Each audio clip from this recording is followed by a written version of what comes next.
inside 9. And Richardson over the top, and a huge play to get the Roughriders right back into this one. 42-yard gain. The Riders are set up inside the Alouette 20-yard line. Green to the end zone. There's the toss. Alouettes all over the coverage in the end zone. And Green was long on the intended target. Well, really, Elijah Thurman was so well covered by 3 defensive backs for the Alouettes, and Nealon Green was probably just throwing that one away on purpose because he made a lot of mistakes in the red zone last week. 3 interceptions, and of course that one to close out the first half that Corey Banks got was a real killer. Pressure play for Saskatchewan here as a result of the struggles inside the scoring zone.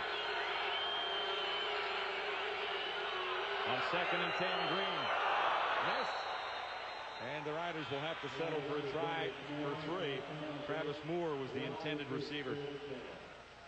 Well, and that one very well could have been picked off, and again Montreal rushing 3, dropping 9, and when you put 9 people back in coverage, you really squeeze down those lanes.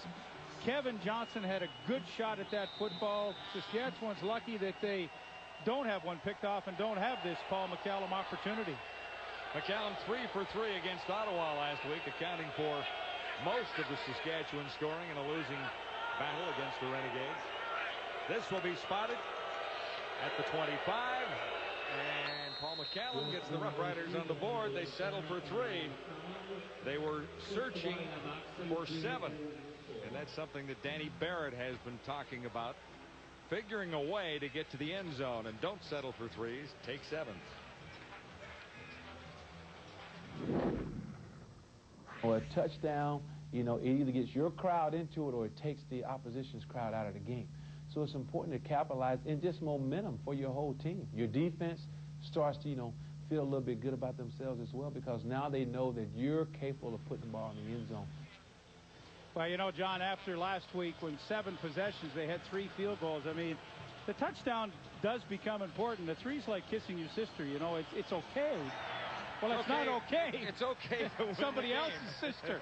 But it's just not what you want, especially after the good kickoff return by Holmes to answer the touchdown of Butler's. You get the big play to Richardson. Now you got a little Mo going on your side, but all of a sudden you kind of go, oh, ho-hum.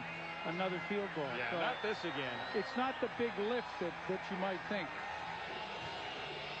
Roughriders have 3 of their best receivers on the sidelines with injuries. Matt Dominguez, Karsten Bailey, Jason French, all out with injuries. So it's been a bit of a struggle for Nealon Green to find consistency in his passing game.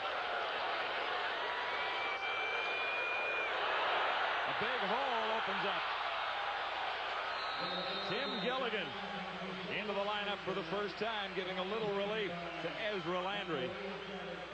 But Gilligan was on his way home, and then they traded Kwame Cavill. He got the call, and no, don't go. Stay here. He was on his way back home to the U.S., and they said, no, you're going to start this week. We're going to trade Kwame Cavill to the Edmonton Eskimos. So a great opportunity for Gilligan, who played 3 games last year, spent most of the season on the practice roster. But, hey, this is your stage tonight, Tim, to see what you can do. That's a 43-yard return, and that's Gilligan on the island out there at midfield.